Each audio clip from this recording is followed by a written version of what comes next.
9, 10 অথবা এসএসসি ব্যাচের ভাইয়াপুরা, আজকে আমি তোমাদের এসএসসি 2026 সালে আসা কুমিল্লা বোর্ডের পদার্থবিজ্ঞানের এমসিকিউ গুলো সমাধান করে দিচ্ছি। তো এই ক্লাসটা তোমার সামনে গেলে তুমি ক্লাসটা ডেফিনেটলি করবা, কারণ তোমাদের যে কোনো পরীক্ষায় টিচারদের সবচেয়ে ফেভারিট হচ্ছে বিগত বছরের আসা প্রশ্নগুলো। তো এই টাইপের যে কোনো প্রশ্ন আসলে তুমি যাতে অ্যান্সার করতে পারো, সেই জন্য আজকে ক্লাসটা মনোযোগ দিয়ে দেখবা। ভাইয়া মূল এমসিকিউ সলভের পাশাপাশি ওই রিলেটেড কিছু ইনফরমেশনও দেওয়ার চেষ্টা করব, যাতে সিমিলার টাইপের প্রশ্নগুলো আসলে তোমরা পারো। ওকে, দেখো এখানে প্রথমে আমাদের যে প্রশ্নটা, কাল গলার স্বর তীক্ষ্ণ, এটা অধ্যায় 7 থেকে আসছে। আমি অধ্যায়গুলোর নামও লিখে দিব তোমাদের। তো এটা আসছে ভাইয়া অধ্যায় 7 থেকে, ঠিক আছে? তো কার গলার স্বর তীক্ষ্ণ, তাহলে নারীর গলার স্বর তীক্ষ্ণ। তীক্ষ্ণ মানে হচ্ছে চিকন, তো অবশ্যই নারীদের গলার স্বর হচ্ছে তীক্ষ্ণ বা চিকন। এবার দেখো এখানে দুইটা গোলক দেওয়া আছে, এ গোলক এবং হচ্ছে বি গোলক। তো এ গোলকে পজিটিভ চার্জ, বি গোলকেও পজিটিভ চার্জ, এবং চার্জের মান হচ্ছে 60 কুলম এবং 100 কুলম, এবং গোলক দুইটার মাঝখানে যে দূরত্ব সেটা আমাদের দিয়ে দিছে 1 মিটার। ওকে, এবার বলছে বিচ্ছিন্ন অবস্থায়। বিচ্ছিন্ন অবস্থা মানে এ আর বি একসাথে লাগানো না, মানে দূরবর্তী অবস্থায় আছে। তো বিচ্ছিন্ন অবস্থায় এ গোলকের চার্জের জন্য বি গোলকের কোনো বিন্দুতে তড়িৎ ক্ষেত্রের মান নির্ণয় করো। তাহলে এ গোলকের চার্জের জন্য বি গোলকের কোনো বিন্দুতে তড়িৎ ক্ষেত্রের মান। তো তড়িৎ ক্ষেত্রের মানের বের করার সূত্রটা আমি তোমাকে একটু লিখে দিই। তড়িৎ ক্ষেত্রের মান মানে হচ্ছে তড়িৎ ক্ষেত্রের তীব্রতার মান। তো তড়িৎ ক্ষেত্রের মান, তো এটাকে আমরা প্রকাশ করেছি ই দিয়ে। তড়িৎ ক্ষেত্র এটাকে আমরা প্রকাশ করি কি দিয়ে বলতো? ই দিয়ে। তো ই ইকুয়াল টু দুইভাবে অনেক ফর্মুলা শিখো, অনেকে শিখছো 1/4 pi epsilon not into q by r square. দেখো অনেকে এরকম ভাবে শিখো কিউ বাই আর স্কোয়ার। এ হ্যাংকাইস না রে,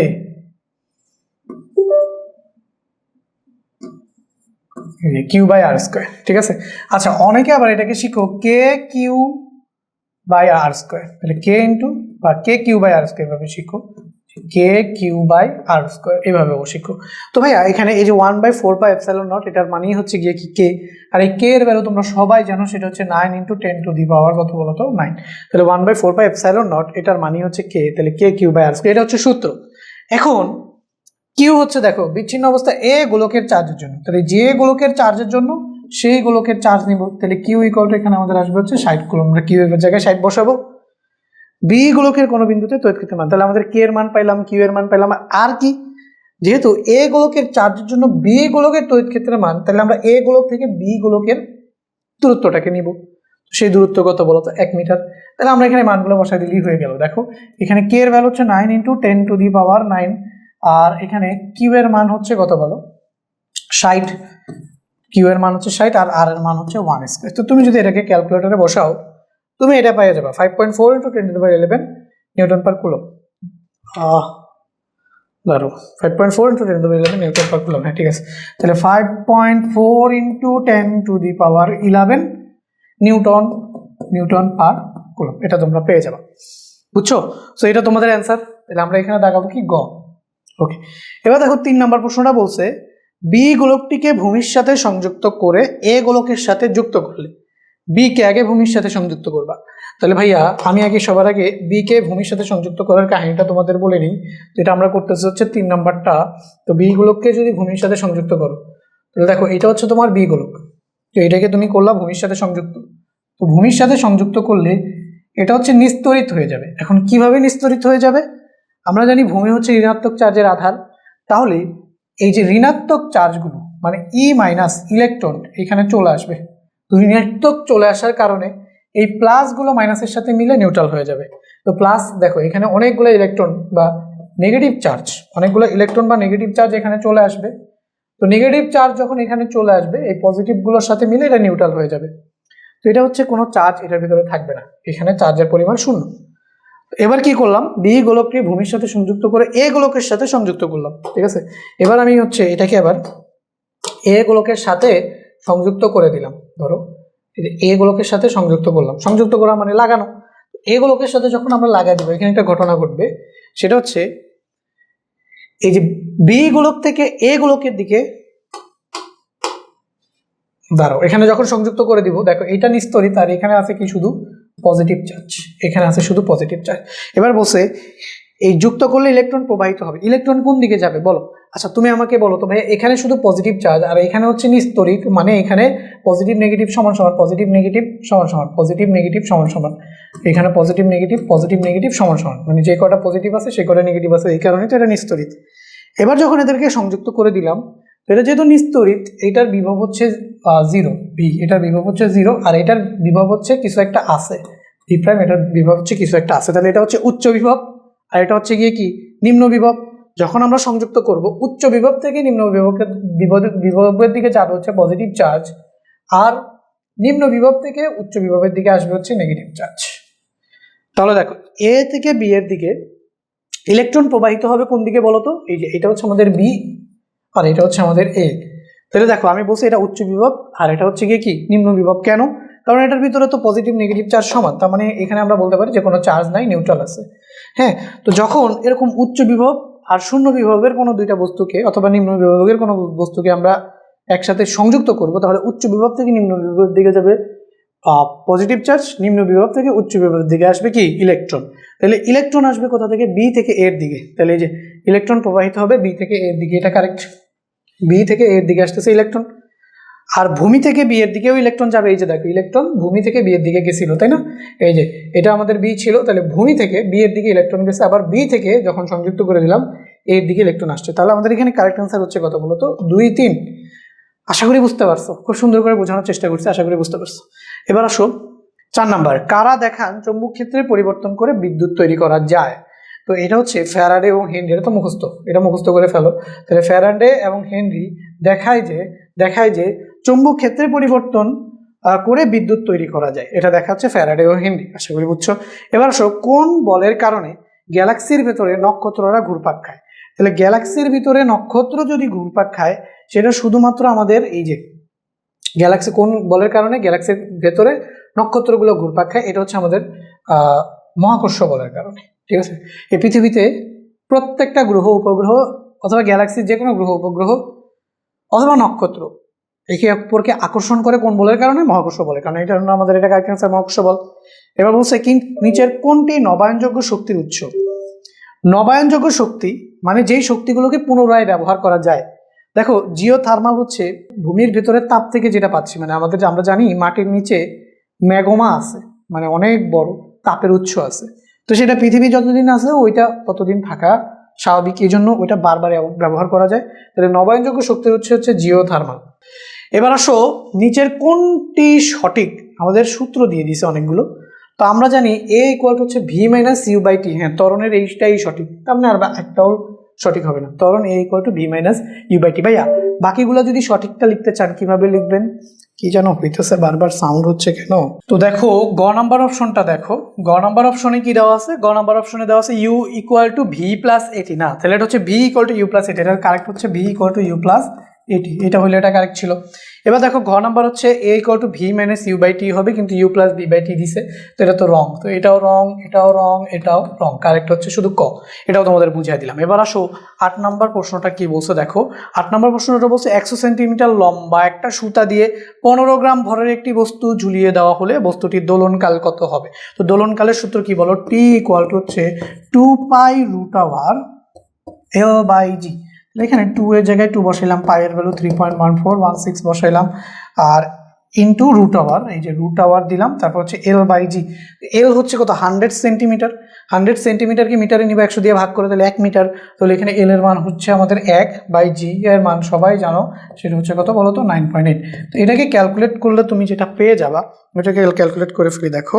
তো 2 ইন্টু 3.1416 ইন্টু এখানে একটা রুট আওয়ার দিতে হবে, রুট আওয়ার এরপরে হচ্ছে আমাদের 1/9.8।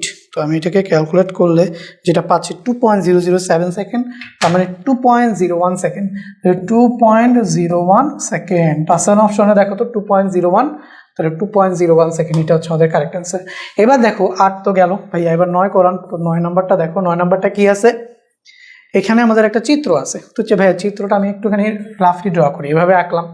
আচ্ছা, তো এটা হচ্ছে আমাদের অভিলম্ব। হ্যাঁ, তো আলোকরশ্মিটা এইভাবে আসলো এবং এইভাবে চলে গেল, তো এদের মাঝখানের কোণ কত বলো তো? 120 ডিগ্রি। এদের মাঝখানের কোণ হচ্ছে 120 ডিগ্রি। 120 ডিগ্রিকে যদি মাঝ বরাবর দুইটা ভাগ করি, তাহলে এইটা হচ্ছে কি আমাদের 60 ডিগ্রি, এবং এটাও হচ্ছে আমাদের 60 ডিগ্রি। তো দেখো আসছে কত দিকে, এই যে অবিলম্বের সাথে কত ডিগ্রি কোণে আসছে, আলোক সেই 60 ডিগ্রি কোণে, তাহলে অবিলম্বের সাথে যাবেও কত কোণে বলতো, 60 ডিগ্রি কোণে। তাহলে আমাদের কারেক্ট অ্যান্সার হচ্ছে কত বলতো, 60 ডিগ্রি। তো এই হচ্ছে আমাদের কারেক্ট অ্যান্সার 9। আচ্ছা, এটা কোথা থেকে আসছে ভাইয়া? এটা আসছে হচ্ছে গিয়ে তোমার অধ্যায় 7 থেকে, আর এটা আসছে হচ্ছে অধ্যায় 8 থেকে, বুঝছো? ওটা আসছে 7 থেকে আর এটা হচ্ছে অধ্যায় 8 থেকে। এবার পরবর্তী প্রশ্ন, নিচের কোনটি বিদ্যুৎ অপরিবাহী? আচ্ছা, এইটা আমরা ধরতে পারি যে 10 থেকে আসছে, এটা হচ্ছে আমাদের 10 থেকে। তাহলে দেখো, ধাতু বিদ্যুৎ পরিবহন করে, অধাতু বিদ্যুৎ পরিবহন করে না। তো এটা বলছে কোনটি বিদ্যুৎ অপরিবাহী, মানে কোনটা বিদ্যুৎ পরিবহন করে না, তাহলে প্লাস্টিক, কোনো প্লাস্টিক বিদ্যুৎ পরিবহন করে না।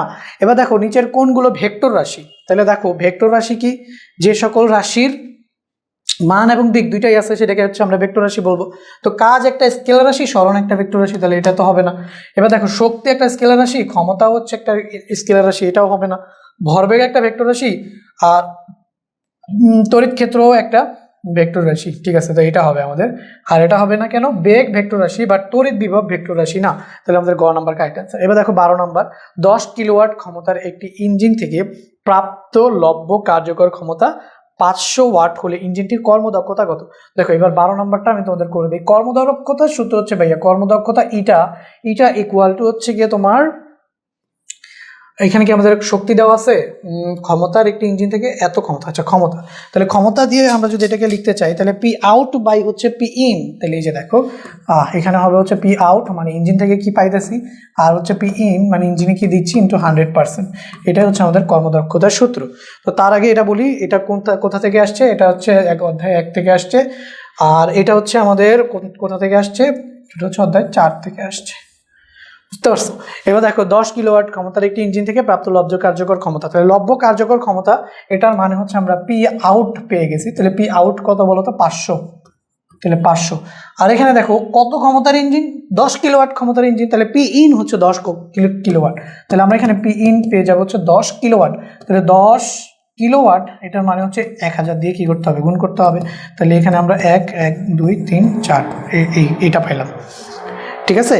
তো এখন আমাদের ইঞ্জিনটির কর্মদক্ষতা কত হবে, কর্মদক্ষতা চাইছে, তো পি আউট আমরা ফার্স্ট অফ অল দিব, তো পি আউট এখানে আমাদের কত বলতো, আচ্ছা এটা তো 5000 হবে, হ্যাঁ তো 5000 ওয়াট, তাহলে এখানে আমরা দিলাম হচ্ছে 5000 ওয়াট, আর নিচে হচ্ছে আমাদের পি ইন সেটা হচ্ছে 10000 ওয়াট, 10000 ইন্টু এখানে হচ্ছে আমাদের 100%। তো এইখানে তুমি যদি দেখো এই শূন্য এই শূন্য এই শূন্য এই শূন্য এই শূন্য, তিনটা শূন্য কাটা, আর এখান থেকে এইটা শূন্য কাটা, তাহলে 5 10 50%, 50%, তাহলে আমাদের কারেক্ট অ্যান্সার কি এখানে 50%। 12 নম্বর শেষ।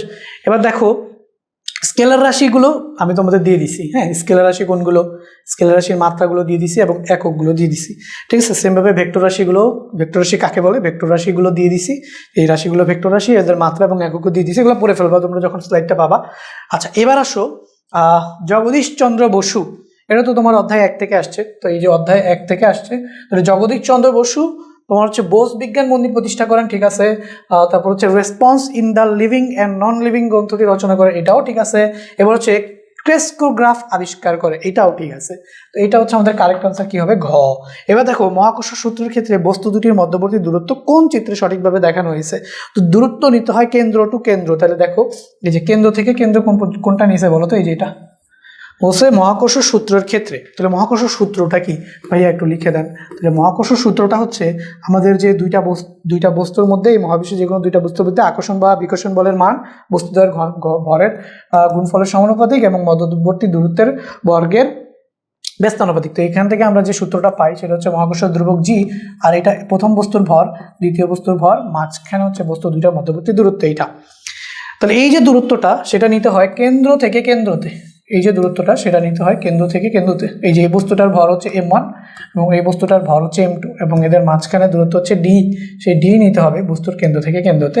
তাহলে কোন চিত্রটা কারেক্ট, এই যে ঘ নাম্বার চিত্রটা কারেক্ট, আশা করি বুঝছো। এবার আসো তোমাকে এখানে জগদীশচন্দ্র বসু যেহেতু আসছে, তো ওই জগদীশচন্দ্র বসু রিলেটেড যত ইনফরমেশন আছে দিয়ে দিলাম, স্লাইডটা ভিডিওটা পজ করে পড়ে নাও অথবা স্লাইডটা পাইলে পড়ে নিবা। এবার আসো এখানে আমি কি দিছি সেটা আমি তোমাকে একটু পরে বলতেছি, প্রশ্নগুলো পড়ি। তুমি এই প্রশ্নটার দিকে তাকাও, দুটি তলের মধ্যাকার স্থিতি ঘর্ষণ সহ 1.73 হলে ঘর্ষণ কোণ কত। তো দেখো স্থিতি ঘর্ষণ সহগ এটাকে প্রকাশ করা হচ্ছে মিউ দিয়ে, এটাকে প্রকাশ করা হয় হচ্ছে কি দিয়ে বলো তো, মিউ দিয়ে। দেখুন এই মিউ বের করার সূত্র হচ্ছে গিয়ে ট্যান থিটা, মিউ বের করার সূত্র হচ্ছে ট্যান থিটা। তো এখানে তোমাকে বলছে দুটি তলের মধ্যকার স্থিতি ঘর্ষণ সহগ যদি মিউ হয় তাহলে ঘর্ষণ কোণ কত। তাহলে তুমি এখানে সূত্র ফেলবা, দেখো এই যে এখানে আমরা 15 নাম্বারটা তোমাকে করে দিচ্ছি। তাহলে এই যে ট্যান থিটা, এখানে দেখো ট্যান থিটা ইকুয়াল টু হচ্ছে তুমি জানো হচ্ছে মিউ, তাহলে ট্যান থিটা ইকুয়াল টু হচ্ছে তুমি জানো মিউ, কারণ mu equal to tan theta, তো tan theta equal to mu. তো তোমার লাগবে কি থিটা, তো এখান থেকে তুমি যদি থিটা বের করতে চাও তাহলে থিটা ইকুয়াল টু কি ট্যান ইনভার্স, এখানে আসবে মিউ। ওকে, এবার দেখো ট্যান ইনভার্স মিউ, তাহলে ট্যান ইনভার্সের জায়গায় ট্যান ইনভার্স লিখলা, এখন মিউ এর জায়গায় কত লিখবা বলো, 1.73 দেওয়া আছে, তো 1.73। তাহলে ক্যালকুলেটারে তুমি যদি এটা বসাও তাহলে তুমি অ্যাপ্রক্সিমেটলি যে অ্যান্সারটা পেয়ে যাবা। তো আমি এখানে দিব হচ্ছে shift, tan inverse 1.73, shift tan inverse 1.73, 59.97। তো এখানে আমাদের আসতেছে 59.97, তার মানে অ্যাপ্রক্সিমেটলি কত, 60। তো অপশনে যেহেতু এটা নাই, তো 60 ডিগ্রিকে তুমি কারেক্ট আনসার দাগায় দিতে পারো। এবার আসো দৃশ্যমান আলোর সবচেয়ে ছোট তরঙ্গ দৈর্ঘ্যের থেকেও ছোট তরঙ্গ দৈর্ঘ্য কোনটি। তো এখন দেখো তরঙ্গ দৈর্ঘ্যগুলো নিয়ে কিভাবে মনে রাখবা সেটা নিয়ে একটা আমি এখানে তোমাদের একটা সংজ্ঞা আকারে বা হচ্ছে সুন্দর করে সাজিয়ে দিছি ছন্দ আকারে, যেমন ইংলিশে ছন্দটা দিছি, remember my instruction visible under x-ray glass. Remember মানে হচ্ছে রেডিও ওয়েভ, যেটা বাংলা হচ্ছে বেতার তরঙ্গ। মাই মানে হচ্ছে মাইক্রোওয়েভ। ইনস্ট্রাকশন মানে হচ্ছে ইনফ্রারেড রে, ঠিক আছে, বা হচ্ছে ইনফ্রারেড রশ্মি। অবশ্য ভিজিবল মানে হচ্ছে দৃশ্যমান আলো, যেটার কথা আমাদের এখানে বলা হয়েছে। এবার আন্ডার মানে আলট্রাভায়োলেট রে, এক্সরে মানে হচ্ছে এক্সরে, গ্লাস মানে হচ্ছে গামারে। তো এই সংজ্ঞা, এই যে ছন্দটা দিয়ে এইগুলো হচ্ছে মনে রাখতে পারো। এবং তরঙ্গ দৈর্ঘ্যের বিষয়টা কি, যত উপরের থেকে নিচে নামবা তরঙ্গ দৈর্ঘ্যের মান আস্তে আস্তে বড় হইতে থাকবে। তো ভিজিবল আলোকরশ্মি হচ্ছে এই যে দৃশ্যমান আলোকরশ্মি, যেটার কথা এখানে আমাদের বলছে। তাহলে এই যে দৃশ্যমান আলোকরশ্মির সবচেয়ে বড় তরঙ্গ দৈর্ঘ্য হচ্ছে লাল, সবচেয়ে কম তরঙ্গ দৈর্ঘ্য ছোট তরঙ্গ দৈর্ঘ্য হচ্ছে বেগুনি, বেনিয়া সহকলা, বেগুনি, তার চেয়ে বড় নীল, তার চেয়ে বড় হচ্ছে আসমানি, তারপর হচ্ছে সবুজ হলুদ, তারপর হচ্ছে কমলা, সবার শেষ হচ্ছে লাল। তো সবচেয়ে বড় তরঙ্গ দৈর্ঘ্য হচ্ছে লাল, সবচেয়ে ছোট তরঙ্গ দৈর্ঘ্য হচ্ছে বেগুনি। বেগুনির চেয়েও ছোট হচ্ছে আলট্রাভায়োলেট রশ্মি, এক্সরে রশ্মি এবং গামা রশ্মি। তো আমাদের বলছে দৃশ্যমান আলোর সবচেয়ে ছোট তরঙ্গ দৈর্ঘ্য যেটা বেগুনি, তার চেয়েও ছোট আলট্রাভায়োলেট, এক্সরে অথবা গামা। কোনটা অপশনে আসে, আলট্রাভায়োলেট। তাহলে জি আলট্রাভায়োলেট হচ্ছে আমাদের কারেক্ট অ্যান্সার। বুঝছো, দৃশ্যমান আলোর সবচেয়ে ছোট হচ্ছে বেগুনি, তার চেয়েও ছোট আলট্রাভায়োলেট, এক্সরে এবং গামা। আলট্রাভায়োলেট অপশনে ছিল, আমরা এটা দেখাই দিলাম। এবার এই প্রশ্নটা কোথা থেকে আসছে এটা তো তোমাদের বলিনি। তো এটা আসছে হচ্ছে আমাদের অধ্যায় 3 থেকে। এই প্রশ্নটা আসছে অধ্যায় 7 থেকে 8 থেকে, এটা আসছে অধ্যায় 8 থেকে, এবং এই প্রশ্নটাও আসছে অধ্যায় 8 থেকে। কি বলছে নিচের চিত্রটি লক্ষ্য করে 17-18 প্রশ্ন উত্তর দাও। ওকে, চিত্রটা দেওয়া আছে একটা অবতল দর্পণ। তো অবতল দর্পণের প্রধান ফোকাস দেওয়া আছে এফ এবং বক্রতার কেন্দ্র দেওয়া আছে সি, এবং এখানে একটা বস্তু দেওয়া আছে এও। আচ্ছা, বলছে কি দর্পণটির বক্রতার ব্যাসার্ধ নির্ণয় করো। তো বক্রতার ব্যাসার্ধকে যদি আমি আর দিয়ে প্রকাশ করি, দেখো এখানে আমি 17 নম্বরটা করে দিচ্ছি তোমাকে। বক্রতার ব্যাসার্ধকে যদি আমি আর দিয়ে প্রকাশ করি তাহলে আর ইকুয়াল টু হচ্ছে আমাদের 2 ইন্টু এফ, এফ যে এফ হচ্ছে প্রধান ফোকাসের দূরত্ব। এখানে প্রশ্ন বলে দিচ্ছে প্রধান ফোকাসের দূরত্ব হচ্ছে কত, 10 সেন্টিমিটার। তাহলে 2 ইন্টু 10, তাহলে 2 ইন্টু 10 তাহলে সমান সমান কত আসতেছে বলো তো, 20 সেন্টিমিটার ভাইয়া। এবার দেখো অপশনে কোনো সেন্টিমিটারে অ্যান্সারই দেওয়া নেই, সব অ্যান্সার দেওয়া আছে মিটারে। সেন্টিমিটারকে মিটারে নেওয়ার জন্য কি করব, 100 দিয়ে ভাগ করব। তো এটাকে 100 দিয়ে ভাগ করলে 0.2 মিটার চলে আসবে। তো আমাদের কারেক্ট অ্যান্সার হবে 0.2 মিটার। ক্লিয়ার? পরবর্তী প্রশ্নে যাই। পরবর্তী প্রশ্নে দেখো ওই চিত্রটাই দেওয়া আছে, বলছে এও লক্ষ্যবস্তুর প্রতিবিম্ব। এও হচ্ছে একটা লক্ষ্যবস্তু যেটা বক্রতার কেন্দ্র এবং অসীমের মাঝখানে আছে। তাহলে এও লক্ষ্যবস্তুর প্রতিবিম্ব অবশ্যই অবতল দর্পণ একটা বাস্তব বিম্ব এবং অবাস্তব গঠন করে, কিন্তু সেটা অবাস্তব গঠন করতে হলে এইখানে বস্তু থাকতে হবে, এই যে মেরু এবং এফ এর মাঝখানে। বাট এই এফ এর বাইরে যে কোনো বিন্দুতে বাস্তব বিম্ব গঠন করবে, ঠিক আছে। এবার আসি এটার বিম্বটা কি বিবর্ধিত হবে নাকি খর্বিত হবে। দেখো সি এর বাইরে যদি বস্তু থাকে তাহলে অবশ্যই সেটার বিম্ব হবে হচ্ছে খর্বিত, তাহলে বিবর্ধিত তো হবে না, তো এটা হবে খর্বিত। তো এটা আমাদের কারেক্ট অ্যান্সার না। এবার বলছে সি ও এফ এর মাঝখানে বিম্ব গঠিত হবে কিনা, তাহলে সি ও এফ এর মাঝখানে বিম্ব গঠিত হবে। হ্যাঁ, যদি বক্রতার কেন্দ্র বাইরে বস্তু থাকে বক্রতা কেন্দ্র এবং অসীমের মাঝখানে যদি বস্তু থাকে তাহলে সি ও এফ এর মাঝখানে বিম্ব গঠিত হয়। তাহলে আমাদের কারেক্ট আনসার হচ্ছে 1 ও 3। এবার আসো বস্তুর ভর বেশি হলে কোনটি বৃদ্ধি পায়? তাহলে ভরের সাথে সম্পর্ক কিসের সেটা দেখি। চৌম্বক শক্তির সাথে ভরের সম্পর্ক আছে না, শব্দ শক্তির সাথেও নাই, বিদ্যুৎ শক্তির সাথেও নাই, যান্ত্রিক শক্তির সাথে ভরের সম্পর্ক আছে। কিভাবে? আমি তোমাকে যদি একটুখানি লিখে দেখাই, দেখো এখানে 19 নম্বর প্রশ্নটা। আমরা হচ্ছে যদি জানি, আমরা যান্ত্রিক শক্তির সূত্রটা আমরা যেটা জানি, মানে যান্ত্রিক শক্তি জিনিসটা কি, যান্ত্রিক শক্তিকে আমরা দুইটা ভাগে ভাগ করি, একটা হচ্ছে বিভব শক্তি, একটা হচ্ছে আমরা বিভব শক্তি। তো বিভব শক্তিকে কি দিয়ে প্রকাশ করি বলতো? ইপি দিয়ে। বিভব শক্তিকে প্রকাশ করি হচ্ছে আমরা ইপি দিয়ে। তাহলে ইপি ইকুয়াল আমরা জানি হচ্ছে এম জি ইন্টু এইচ। আবার দেখো গতিশক্তি, এটার আরেকটা ভাগ হচ্ছে গিয়ে কি বলতো? গতিশক্তি। তাহলে গতিশক্তিকে আমরা কি দিয়ে প্রকাশ করি বলতো? ইকে দিয়ে। তাহলে ইকে ইকুয়াল হচ্ছে আমাদের হাফ এম বি স্কোয়ার। তো দেখো বিভব শক্তি এবং গতিশক্তি দুইটার সাথেই ভরের সম্পর্ক আছে, এই যে ভরের সম্পর্ক আছে, যার কারণে যান্ত্রিক শক্তি তোমার বস্তুর ভর বেশি হলে যান্ত্রিক শক্তি বেশি হবে, এটা আমরা বুঝতে পারলাম 19 নম্বর। এবার আসো 20 নম্বর। দুটি বস্তুর ভর একই এবং তাদের মধ্যে দূরত্ব হচ্ছে 5 মিটার। যে কোনো একটি বস্তুর ভর 50 কেজি হলে তাদের মধ্যে ক্রিয়াশীল বলের মান, তাহলে এই যে এটা নিউটনের মহাকর্ষ সূত্র থেকে আসছে আর কি। তো এখানে একটা বস্তু, মনে করে যে এখানে একটা বস্তু, দুইটা বস্তুর ভর একই এবং তাদের মাঝখানে যে দূরত্ব, এই কেন্দ্র থেকে কেন্দ্র পর্যন্ত দূরত্ব নিতে হয়, এগুলো দেওয়া আছে। তা যে কোনো একটা বস্তুর ভর 50 কেজি, তাহলে আমি যদি এটাকে M1 ধরি, তাহলে M1 দেওয়া আছে তোমাকে 50 কেজি। আমি যদি এটাকে M2 ধরি, M2ও দেওয়া আছে তোমাকে কত বলো তো? 50 কেজি। এবং এদের মধ্যবর্তী দূরত্ব D, সেই D এর মান দেওয়া আছে হচ্ছে 5 মিটার। এবং G এর মান, অভিকর্ষজ ধ্রুবকের মান বলে দেওয়া নাই। তো অভিকর্ষজ ধ্রুবকের মান আমরা জানি 6.67 ইন্টু 10⁻11 নিউটন মিটার স্কোয়ার। এটা রেখো, তার একটু সুন্দর করে লিখি। 6.67 ইন্টু 10⁻11, এটা হচ্ছে newton metre square per kg square. বুঝছো? Newton metre square per kg square. তো এখন সূত্রটা কি? তাদের মধ্যে ক্রিয়াশীল বল চাইছে, তাহলে বলের সূত্র এফ এফ এফ। এটা কত নাম্বার করতেছে আমরা? 20 নাম্বার। একটু লিখে নিই 20 নাম্বার। আর এটা কোন অধ্যায় থেকে আসছে সেটাও একটু লিখে দিই। আগেরটা আমরা লিখি নাই না? আচ্ছা, আগেরটা লিখি নাই। এটা হচ্ছে আমাদের অধ্যায় 4 থেকে, আর এটা আসছে হচ্ছে আমাদের অধ্যায় 3 থেকে। ঠিক আছে? তো এফ এর মান বের করবো আমরা। তাহলে সুতরাং এফ সমান সমান হচ্ছে জি M1 M2 বাই হচ্ছে কত বলতো? D square. তো এবার দেখো আমরা এখানে জি এর মান বসাবো। জি এর মান হচ্ছে 6.67 ইন্টু 10⁻11, তার সাথে হচ্ছে M1 হচ্ছে 50 এবং M2 হচ্ছে কত? 50 ডিভাইডেড বাই হচ্ছে 5 স্কোয়ার।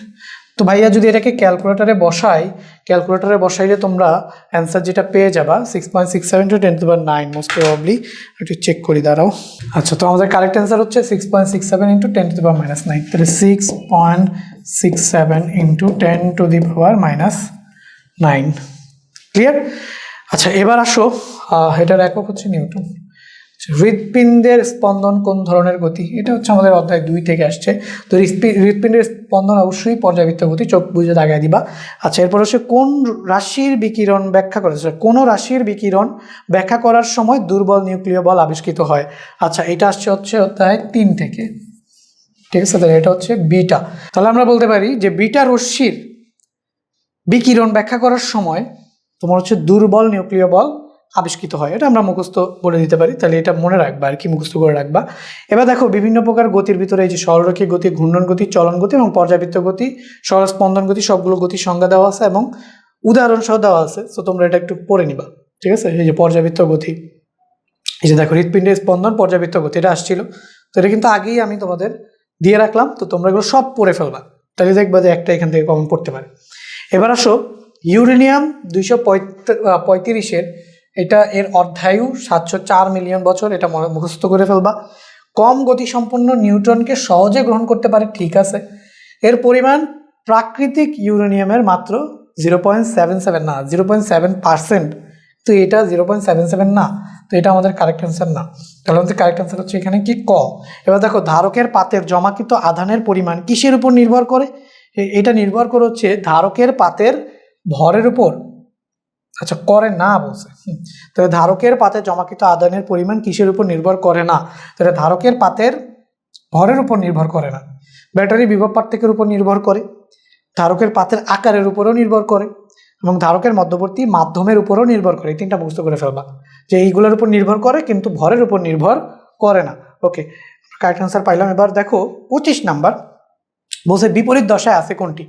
দেখো এই যে পি এবং হচ্ছে এস বিপরীত দশায়, এস এবং পি প্রাইম আবার বিপরীত দশায়, আবার পি প্রাইম এবং এস প্রাইমও কি বিপরীত দশায়। এরকম ভাবে দেখো এটা যদি উপরে ওঠে এটা হচ্ছে গিয়ে কি নিচে নামে। তো এইরকম ভাবে আমরা সমদশা এবং বিপরীত দশা বুঝি, বুঝছো।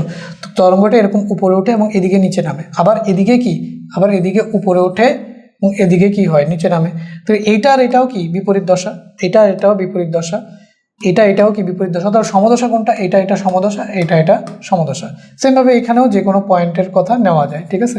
এই যে দেখো আর এটা নিউট্রাল পয়েন্ট, হ্যাঁ। তো এটাও এগুলোকেও আমরা এই যে এটা হচ্ছে আমাদের নিচের দিকে আর এটা উপরের দিকে, তো এটাও বিপরীত দশা বলা যায়। তো অনেকগুলো পয়েন্টকে বিপরীত দশা আসলে বলা যায়। তো আমরা জাস্ট এইখান থেকে দেখতেছি যে অপশনে কি আছে সেটা আমরা দেখবো, P S S P prime নাকি পি প্রাইম এস প্রাইম, কি আছে দেখো এস এবং পি প্রাইম আছে, এই যে তাহলে এস এবং পি প্রাইম বিপরীত দশায়। তো এটা হচ্ছে আমাদের কারেক্ট অ্যান্সার।